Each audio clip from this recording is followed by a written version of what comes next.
How many of you are front-end developers? Quite a bit. That's great. Back-end developers? Okay, cool.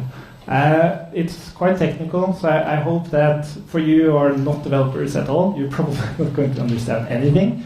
But I hope this will be interesting for back-end developers as well. But I'm not here to tell you what you're doing wrong and what you should do right and sell you a solution or something like that. I just want to present a perspective on how you can think about developing apps. And then I'm going to talk about one tool to use that approach.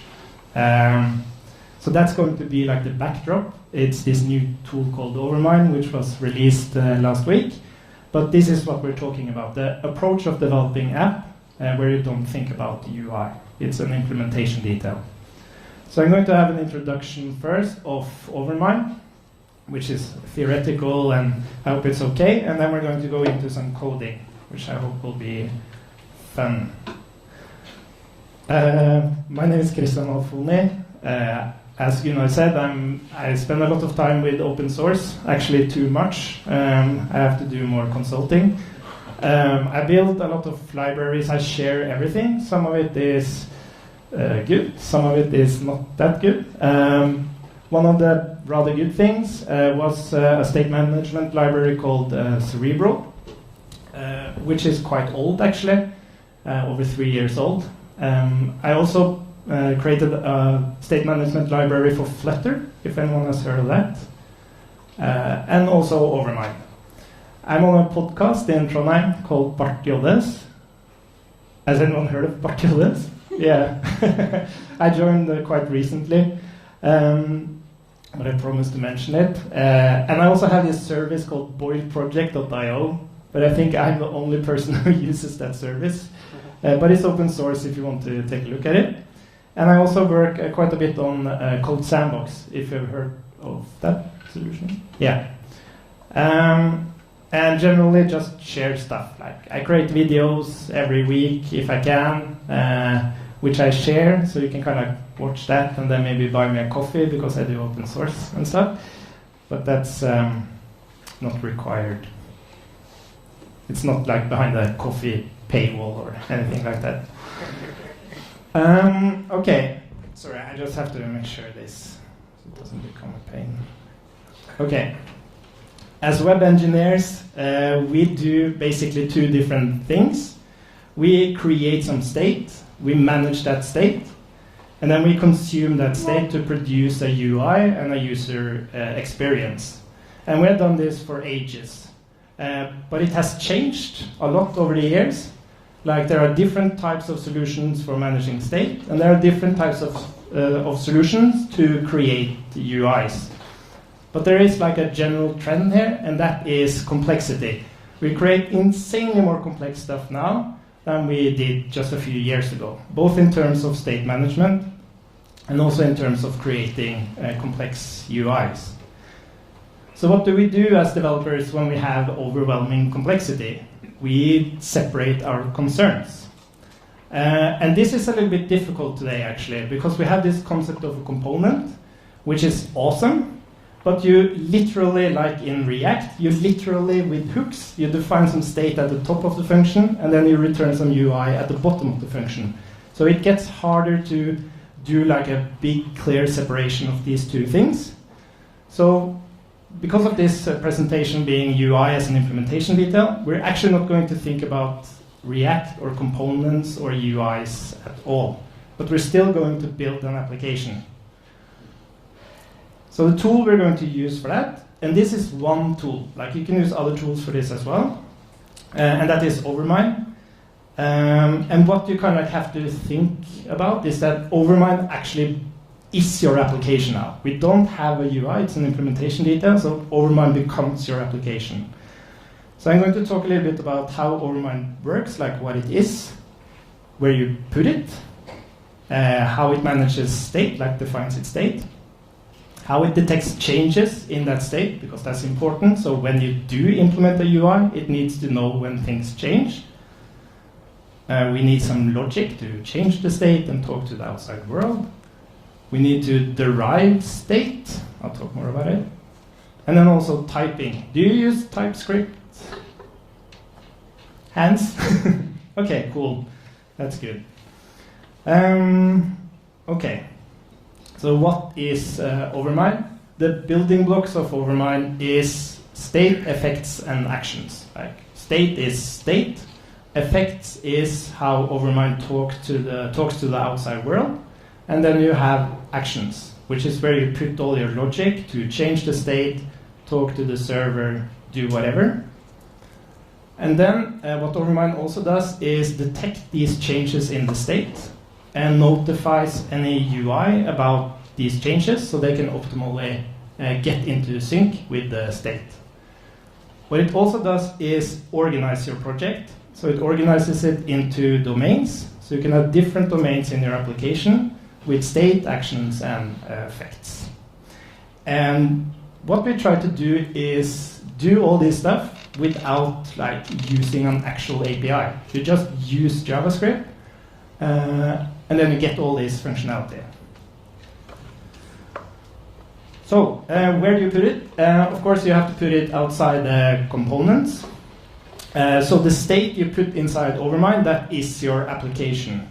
It's for your application to work. It's not for your UI to work.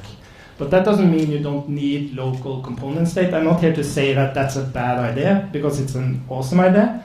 But in this UI as an implementation detail, the state inside components becomes more like related to make the UI work. Things like animations, maybe you need to handle some scroll positions or whatever. And also things like context in React or like scope in other frameworks. You still use that to handle things like theming, language support, and those kinds of things. Okay, so the state, you define that as just a plain object. It's a single state tree. I saw Redux on the slide. Yeah, so it's the same concept, like a single state tree.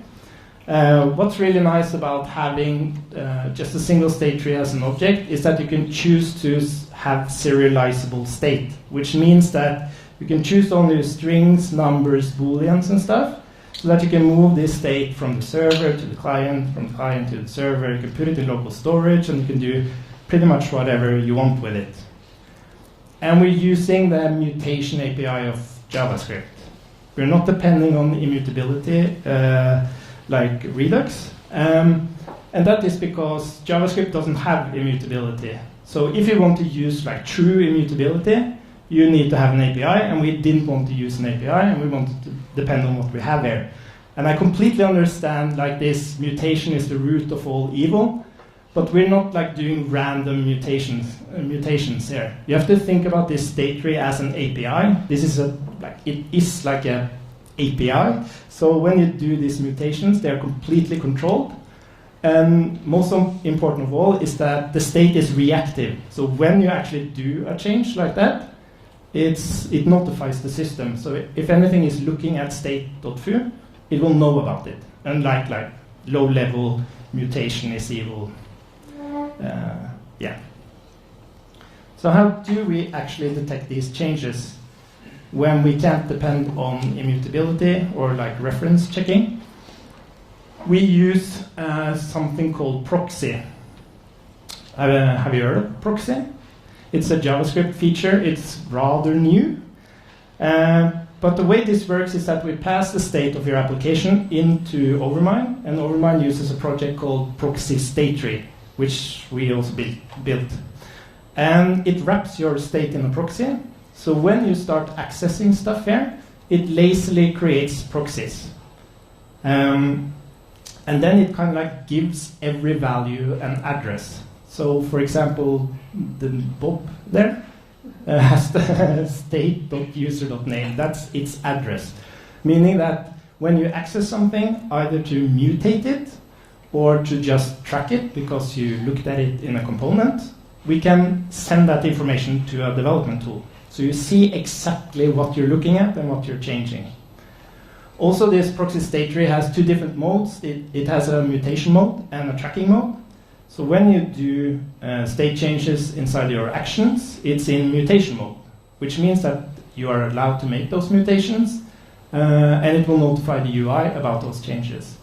While inside components, the same state tree is in tracking mode, meaning that whatever you access is tracked and it's registered with the component, and that allows it to make a perfect match. So if I were to change the name of Bob here, it will actually be a change to the name. It wouldn't be like when I changed the name to Sarah, suddenly the user is completely new and the state is completely new. It mutates, but it knows exactly what it mutates and can make a perfect alignment between what components look at and what you change. We also batch up mutations and stuff. I don't need to go into that. But it's this approach is highly optimized for updating components. And then we have the logic, which is, again, it's like an API-less API. It's just functions. We use imperative logic here, because that's what most developers learn, at least at first. What's special about these functions is that they do have the first argument injected.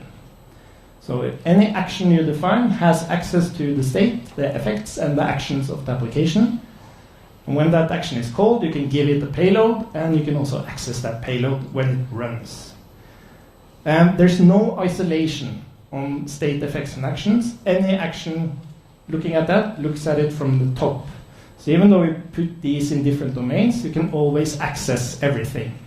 And this is, in my experience, better than having isolation. Like, I also want isolation, but when I develop applications, I have no idea how the domains of my application is going to end up.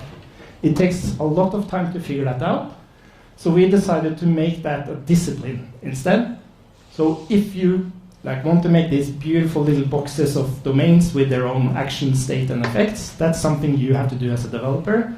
But sometimes you do have cross-domain logic, cross-domain state access, you just need it. And then there's an optional functional API that you can use. Functional, does anyone write functional code there? Calls themselves functional, yeah. Functional code is super awesome because you kind of split your code into two. You have these tiny little pieces that usually have imperative logic, but it's super tiny, and then you can compose them together in different compositions, and you can reuse a lot of logic. You're kind of set up for reusing your logic as much as possible. So you get kind of these tiny little functions with a little bit of logic, and then you have where you actually define your logic. It's declarative. It's like reading a little story of references to what it's doing. It's a beautiful thing when you read that code, but it requires a bit more effort to get going with it. Another thing about functional code is that it handles things like complex flows and especially time a lot better. So a very typical example of functional code is you have a search input. When you type there, you don't want to trigger the request to the server until 200 milliseconds has passed since the user last pressed the key. Yes, I did it right this time. And functional code can present this so much better than imperative code. But you can choose only imperative, only functional. You use functional where it makes sense to you. Doesn't matter. And then we have derived state. So derived state is state that you do not change yourself. It's state that is produced by looking at other state. Really bad examples, but the point is to show the API of it. So when you define your state, there's a question of where should you derive state. Again, since we mentioned Redux earlier, Redux has a reselect, which is kind of like something between your state and the component, which is, I'm not saying that's a bad idea. I'm just saying that you can also define it with your state. For example, MobX does this. And we decided to do the same. And we basically have to do it like that to kind of define all the functionality of our application. But the point is that since we didn't want to create an API for this, we decided that if you put a function in your state tree, that is considered a derived state value. So a function will get access to its immediate state, also the root state, and whatever you access there, it tracks and you return a value and is cached. And then if something happens to whatever state you accessed, you don't think about that. But if something happens, it will flag itself as dirty. And the next time something accesses that value, it will recompute and cache the value again. But you can also use like plain JavaScript getters. It's not very common to use them, but they are kind of like derived state as well, or can be at least, where you just point to this. I don't have to go into that. The good thing is that both of them are treated as plain values, so you don't call them as a function or anything like that. You just, and especially with TypeScript, it's handled like a normal value. But this stuff just happens under the hood.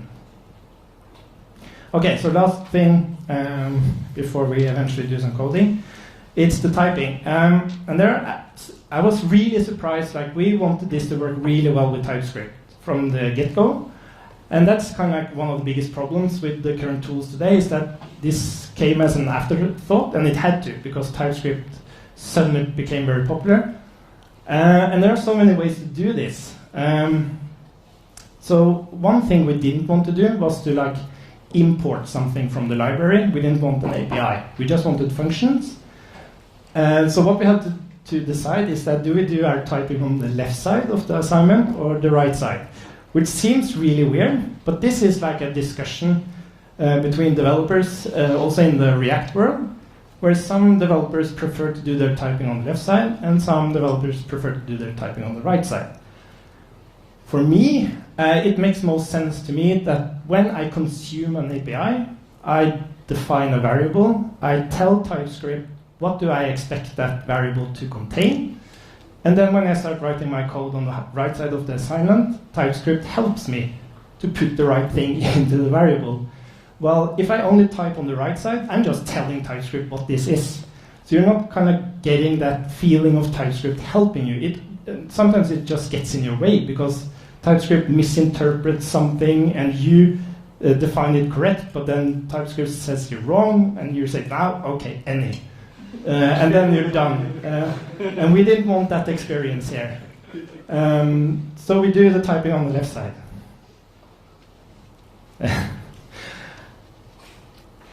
So as developers building web applications, like where do we create the most value? And for me, that is when we define or change or consume the state to produce a UI, that is when we feel productive. That's the fun part, and that's where you create value for the customers. So we wanted to create an API that you kind of always do that, or at least get as close as possible. So we kind of hope we did that, because with other tools today, and some of this is history and stuff, you feel often that you're doing other stuff than building the application. You can just mention things like Webpack, totally unrelated to this, how much time you spend like setting things up. But there's so many things to solve, and this is kind of like what I'm trying to at least come with some ideas on. Okay, coding. Okay, so the coding part is partly for you to see some API in action, to kind of get a feel for how Overmind works and how you define things. But we're also, and we're going to use the development tool of Overmind to do this, because we have to, when we change the code, we have to know, did we do it correctly? Does it work as we expect? And we're going to use the development tool for that. But we're also going to use hot reloading, so that when we, in this coding session, start to test things in the dev tool, and then go back to implementing new stuff, it doesn't clear anything out. You kind of have this seamless experience of testing things and creating new things, and this is like a bit experimental. But I just wanted to show it because it's a good way to look at the API, and it's kind of like a hint to what we're doing now. We're happy with the API. Might be some new things, but no changes. And it will rather be kind of like finding like the ultimate development experience, whatever whatever that is. Yes. If you have any questions here, please let me know. Okay, let's get going with this. So this is like, do you see the text okay? Could we maybe turn down the lights a little bit? We tried that previously. But this is like an Overmind application, very simple Overmind application. And I've added some hot reloading, and I'm importing the config. And this is just what we call the instantiation of Overmind, the config. And then in the config file, I just import now currently some root state actions and effects, and I export that. And then we do this neat little trick with Typescript, where we actually tell the Overmind package what is the state and actions and effects of this application. So that when you do typing elsewhere, you just import it directly from Overmind, and it just knows everything. If you feel uncomfortable with that, and I can understand if you feel uncomfortable with that, you can do explicit typing as well. But I just wanted to mention it. And then we have an actions file with an empty action, we have an effects file, and we have a state file. Cool. So what we're going to do now is start this development process. And again, we're going to create an application thinking of the UI as an implementation detail. And the app we're going to implement is to do MVC. It's kind of silly. It's always this question, what about, how does it scale? What about complexity and stuff? And it's impossible in a presentation to talk about complexity, because the complexity hides the fundamental parts often. So it's kind of weird that we have this mock-off to do MVC when we're not going to create a UI. But it's kind of interesting, because especially as React developers, when we see mocks, it's like we're kind of like immediately we start to see these boxes around every piece of UI, like that's a component, maybe that's two components. And this is how we kind of like intuitively figure out how to implement something. And that's super awesome. But now we don't have a UI, so what do we do then? Well, we would rather think, what are the domains of this? What are like the state and functionality we need? Is there some different domains here? But we're just going to use one domain here, just define some state and run with it. So let's first define new to-do title. And you might think now that new to-do title in the input, that's component state. That shouldn't be in an external state store. And I'm not disagreeing with you, but since we don't have a UI, we're going to put it here anyways.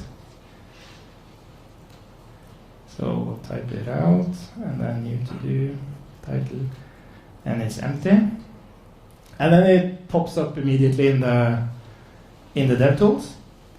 And then we need some to-dos, but we don't need, we need like a special version of to-dos, because we want a dictionary of all the to-dos, and then we're going to derive what are we currently looking at. That's like the functionality of this app. So let's just export type to-do ID string, title string, completed boolean. And then we're going to define this as an object. It's just when I work with objects that has a unique identifier, I always put them into objects. So when I write my logic, I can easily point to any entity when I have the ID, which I usually have. And then I rather use arrays when it's for display purposes. So we'll use ID string to do. And then we have some to-dos. And we got the to-dos. So what we want to do now is basically just go in and look at some actions here. And we are going to change the new to-do title. So I have an action, but I want to receive the new title. So I give it a typing of string. And then, if you remember, the first argument was injected. So you have access to all the state and effects and stuff. Sorry that this doesn't fit on the screen. And then I just say state new to do title equals title. So how are we going to run this action?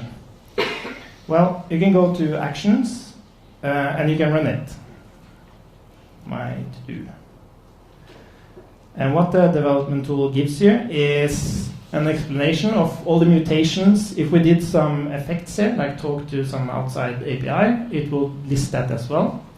And even if we had some components here, if it was running an actual UI, you will be notified about what components are actually affected by this specific mutation. So we can move on. We can, since we already have the title now, submit new to do.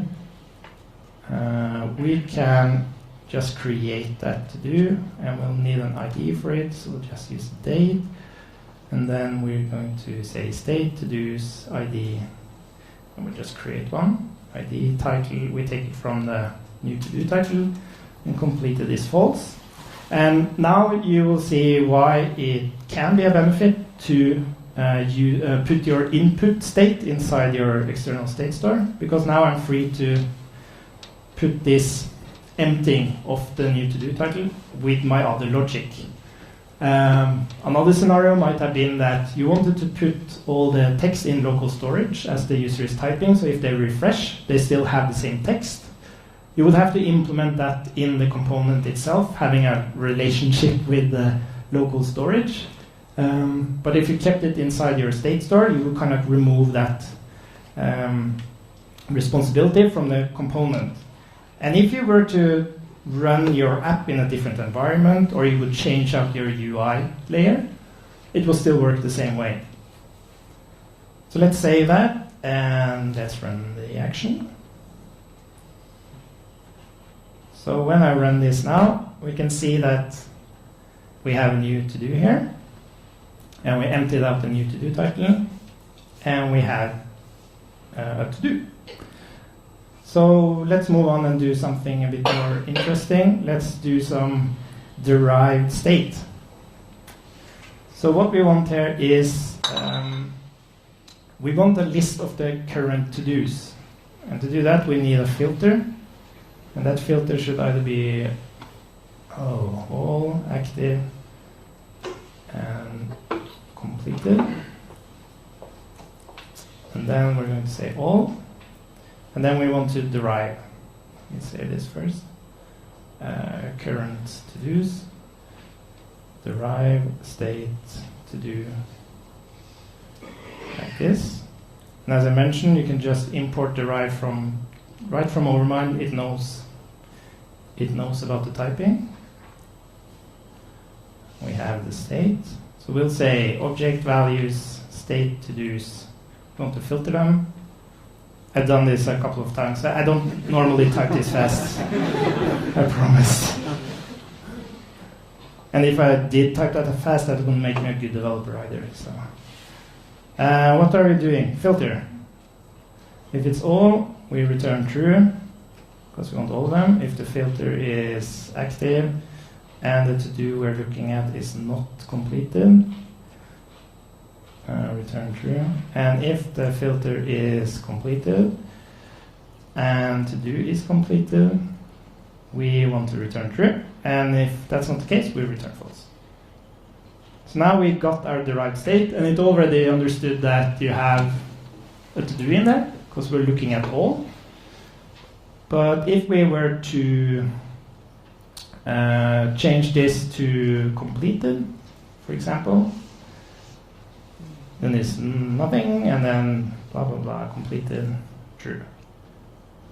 Okay, so this is the experimental part I was talking about. Like, could this maybe be a really cool development flow? And I just got a message from Eirik. Oh, yeah. And he took this development tool and shoved it into VS Code. So, like imagining when you work with state and stuff, you have it there with you in VS Code, and then when you work on UI, you work in the browser just as normal. So, yeah, but the point is that this development tool, it's kind of cool what I'm doing here, but the real benefit right now is that when you develop your application, and even if you develop it with the UI, but you treat your application inside, for example, Overmind or your external state store, you will, and you have a really good dev tool, then you will know everything that's happening. Like whatever interaction you do, you can just look in here and it will tell you what's your complete state of the app. You can trigger logic if you want to test something. All the components that are looking at some state, they are listed and they tell you exactly what they're looking at.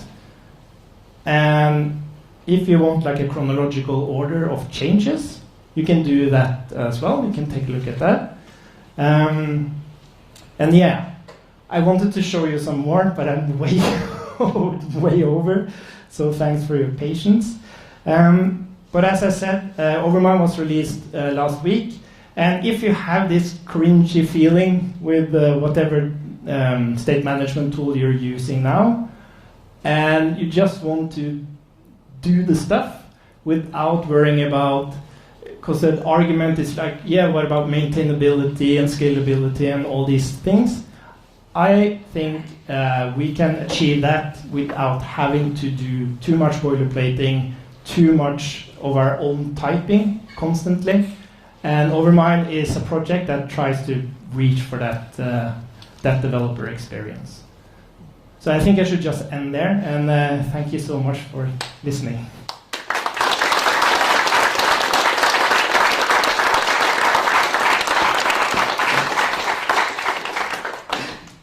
Thank you, Christian. Can I ask you one question? Yeah. I know you are super excited. That's a word you're using quite often. I like it very much. About open source. You should see me on Friday evening. Yeah. I'm so excited. What are during these years we have developed Cerebral and Overmind? Can you give us one moment where you really feel that it's open source has given you this? Yeah. The excitement. Yeah.